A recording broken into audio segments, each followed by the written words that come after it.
is also the criticisms that have been directed at your government as well over the migrants deal. They have raised questions of human rights, but also questioning whether your government, by entering this deal, allows the British government to abdicate its responsibility towards refugees. Let me quickly talk about the migration problem with the UK. The migration problem arises out of so many things that have been happening even before we had anything to do with the UK migration issue.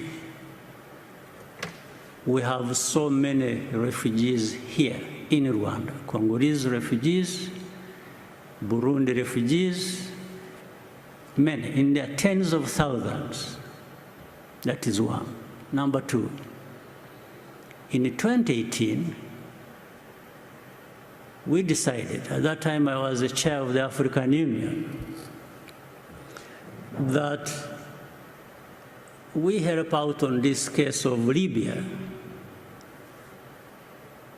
Many Africans through Libya, up to now, they are still caught up there.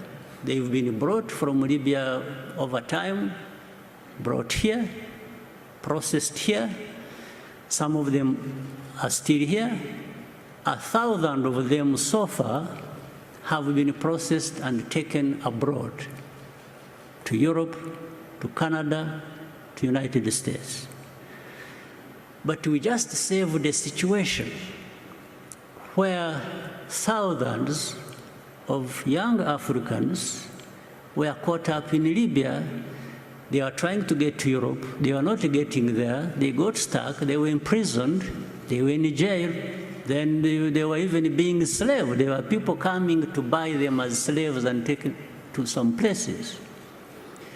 So we said, we offered something to the international community. We told them, look, instead of having these people suffering in Libya,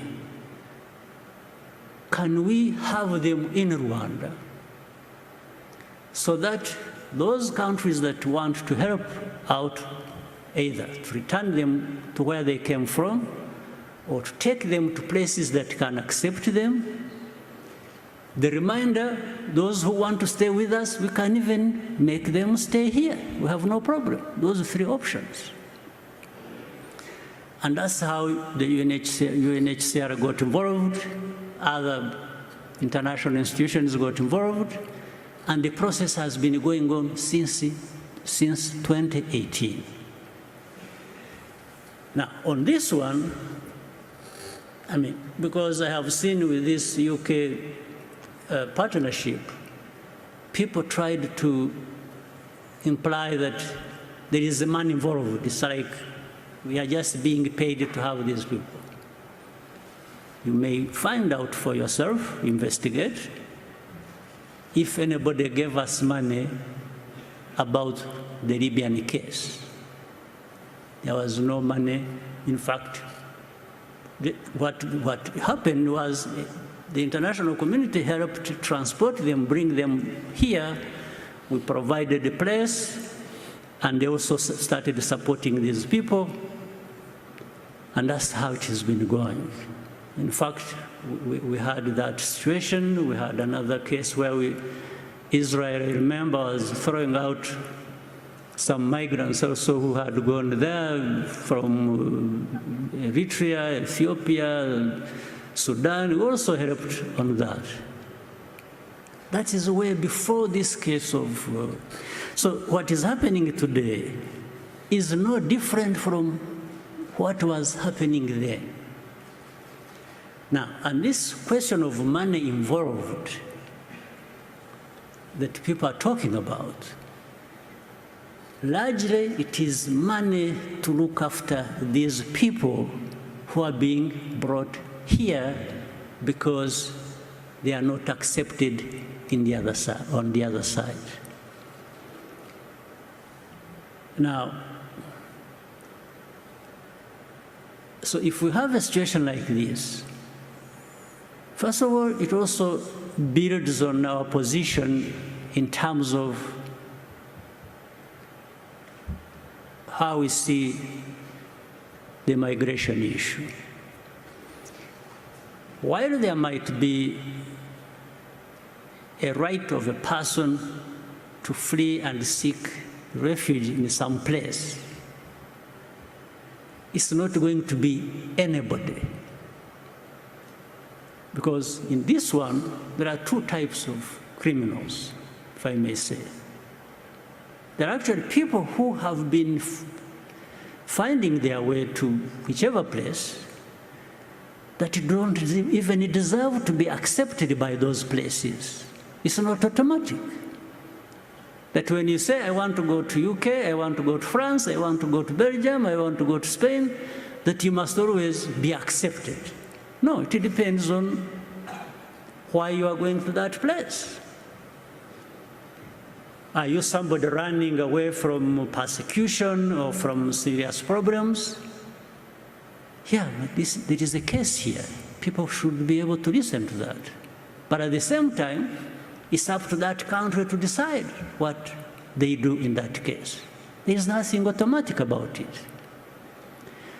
But in fact, some of the cases involve criminality. People simply either escape justice for committing different types of crime, and when they are going to whichever place, there is no automaticity about accepting them under migration laws. I think this must be accepted as a fact. Two, there is a criminality that involves slave trades, like they are trading them. These people who, there is a network of criminals that actually do business with this.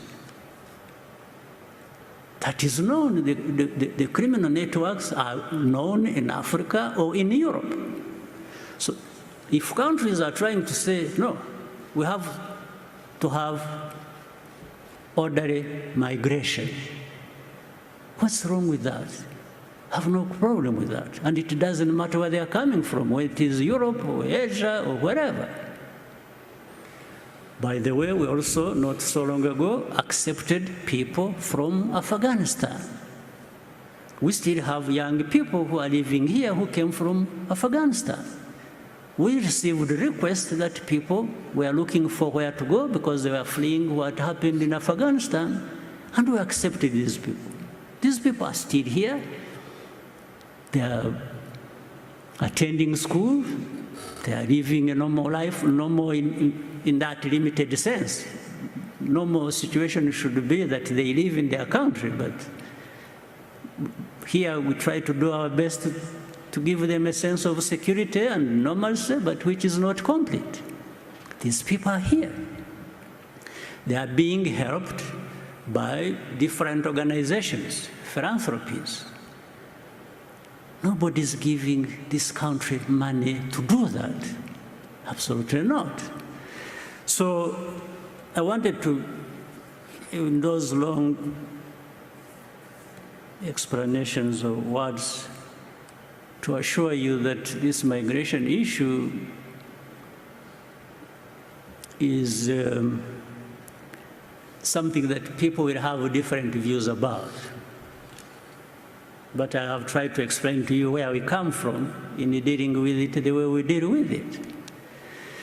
So for us, are we committing any crime in accepting these people to come here? But if they don't come, we won't complain. It's not like we are dying to have people come to us in this manner. It's just that we have tried to help out. So what else do you want me to say? At the end of the day, this Rwanda, where we have come from, maybe we know, maybe you know, or you will know. We are happy with the progress we are making. We want more progress. We are members of the Commonwealth. Today, we are the chair And we will try to work with other members of the Commonwealth and make the best use of this opportunity for the benefit of everyone. It is no offense we have committed about that, and we don't apologize for the progress we have made, the challenges we have faced, and I hope it is also realized that I have been looking around in this world, I know, to find where everything is rosy and everything is fine. No, I haven't found that place.